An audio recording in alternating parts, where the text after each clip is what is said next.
남미 안데스 산맥, 해발 6,739m 유아이아코 화산 정상. 1999년 3월, 이곳에서 인류 역사상 가장 높은 곳에서 발견된 고고학적 발견이 이루어집니다. 극한의 추위와 건조함 속에서 500년간 완벽하게 보존된 세 구의 미라가 세상의 모습을 드러냈습니다. 이들은 13세에서 15세 사이의 어린 소년 소녀들이었습니다. 이 발견은 단순한 고고학적 성과를 넘어 잉카 제국의 가장 신성하고도 비극적인 의식, 카파코차의 실체를 밝히는 결정적 증거가 되었습니다. 오늘 우리는 이 얼어붙은 아이들의 마지막 여정을 따라가 봅니다. 이 화산은 칠레와 아르헨티나 국경에 위치한 세계에서 가장 높은 활화산 중 하나입니다. 남이 24도 43분, 서경 68도 32분. 이곳은 지구상에서 가장 건조한 기후를 보이는 지역입니다. 연구에 따르면 이곳의 극심한 건조함은 현대에도 빙하가 형성되지 못할 정도입니다. 역설적으로 이러한 극한 환경이 500년 전 미라들을 완벽하게 보존하는 천연 냉동고 역할을 했습니다. 페리글레이셜, 주빙하, 지형이 발달한 이 고산지대는 해발 4,700m 이상부터 생명이 존재하기 어려운 극한 환경으로 변합니다. 그럼에도 잉카인들은 왜 이 불가능한 높이까지 올라갔을까요? 15세기, 잉카 제국은 남미 대륙을 지배하는 거대한 문명이었습니다. 안데스 산맥을 따라 북쪽 에콰도르부터 남쪽 칠레까지, 태평양 연안에서 아마존 밀림까지 영토를 확장했습니다. 이들은 뛰어난 건축술과 농업 기술을 자랑했지만 무엇보다 산을 숭배하는 독특한 종교관을 가지고 있었습니다.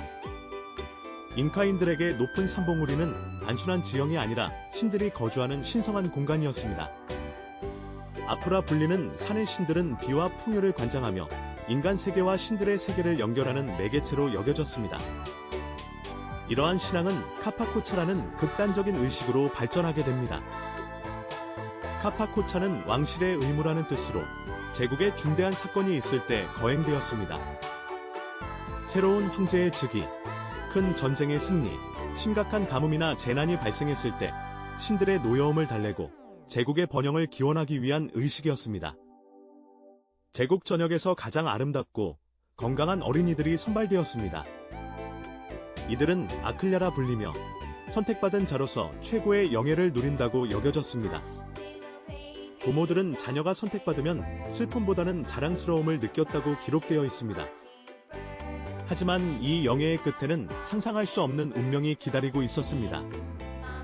선택된 아이들은 쿠스코의 수도로 보내져 1년간 특별한 준비 과정을 거쳤습니다. 제국 최고의 음식과 의복이 제공되었으며 종교의식과 제례에 대한 교육을 받았습니다. 특히 주목할 점은 이 기간 동안 아이들에게 코카잎과 치차라는 옥수수 술이 지속적으로 제공되었다는 것입니다. 현대 과학 분석 결과 미라의 머리카락에서 1년 이상 코카와 알코올을 섭취한 흔적이 발견되었습니다.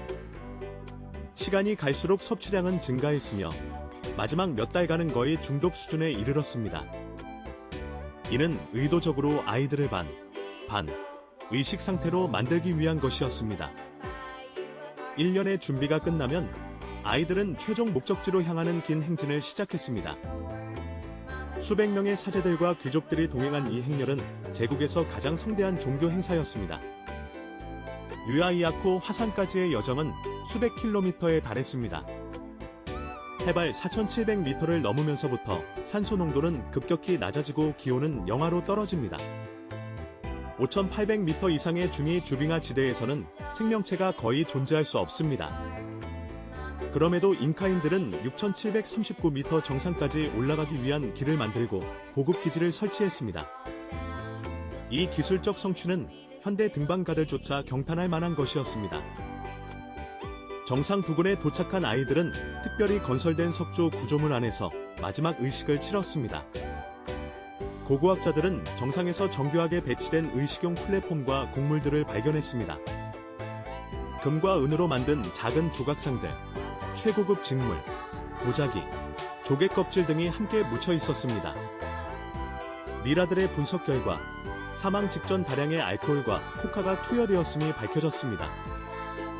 아이들은 의식의 마지막 순간에 아마도 의식을 거의 잃은 상태였을 것입니다. 영하 20도 이하로 떨어지는 정상의 기온과 산소 부족은 자연스럽게 생명을 앗아갔습니다. 극한의 추위는 곧 완벽한 보존의 시작이었습니다. 500년이 흐른 1999년, 고고학자 요한 라인하르트가 이끄는 탐사팀이 유야이아코 정상에 도달했습니다. GPR 장비와 위성 영상 분석을 통해 이상 징후를 포착한 그들은 신중하게 발굴을 시작했습니다. 얼음과 암석 아래 약 1.5m 깊이에서 첫 번째 미라가 모습을 드러냈습니다. 빙상의 소녀라 명명된 15세 소녀의 미라는 마치 잠들어 있는 것처럼 완벽하게 보존되어 있었습니다. 피부, 머리카락, 내장까지 모두 온전했습니다. 이어서 번개 소년과 유야이아코 소년으로 불리는 두 구의 미라가 추가로 발견되었습니다. 이는 세계 고고학사의 길이 남을 발견이었습니다. 미라들은 즉시 특수냉동 보관시설로 이송되어 철저한 과학적 분석이 시작되었습니다. CT 스캔, DNA 분석, 동위원소 연구, 머리카락 성분 분석 등 최첨단 기술이 동원되었습니다. 놀라운 사실들이 속속 밝혀졌습니다. 머리카락의 화학 성분 분석 결과 사망 전 1년간의 식단과 약물 섭취 내역이 시간순으로 기록되어 있었습니다. 초기에는 일반적인 식단을 유지하다가 6개월 전부터 고급 단백질 섭취가 증가했습니다. 마지막 3개월간은 코카와 알코올 수치가 급격히 상승했습니다.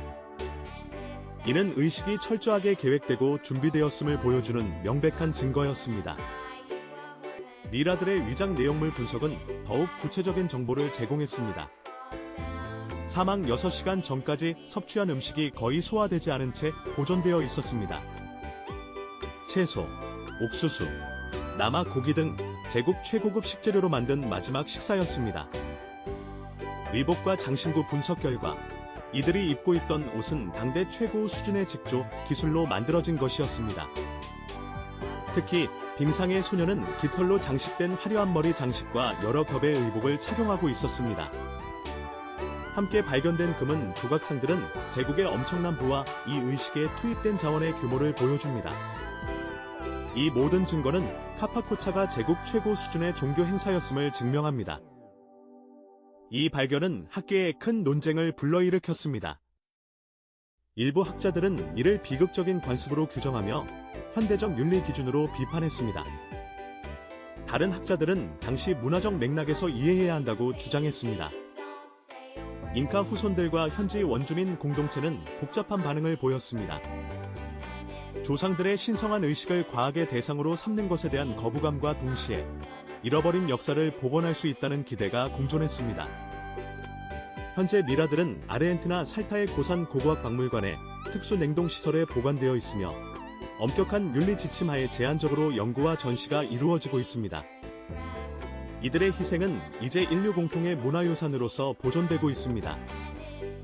유야이아코에 얼어붙은 아이들은 우리에게 무엇을 말하고 있을까요? 그들은 한 제국의 신앙과 권력, 그리고 인간이 신성에 다가가기 위해 치른 극단적 대가의 증인입니다. 500년의 시간을 뛰어넘어 완벽하게 보존된 이들의 모습은 역사가 단순한 과거가 아니라 현재와 끊임없이 대화하는 살아있는 존재임을 보여줍니다. 현대 과학기술은 그들이 겪었던 마지막 1년의 여정을 놀라울 정도로 상세히 재구성해냈습니다. 하지만 우리는 여전히 그들의 내면, 그들이 느꼈을 두려움과 영광, 체념과 믿음에 대해서는 온전히 알 수 없습니다. 해발 6,739m 화산 정상, 지구상에서 가장 높은 곳에 묻힌 이 아이들의 이야기는 계속해서 우리에게 인간 문명의 복잡성과 신앙의 힘에 대해 질문을 던지고 있습니다.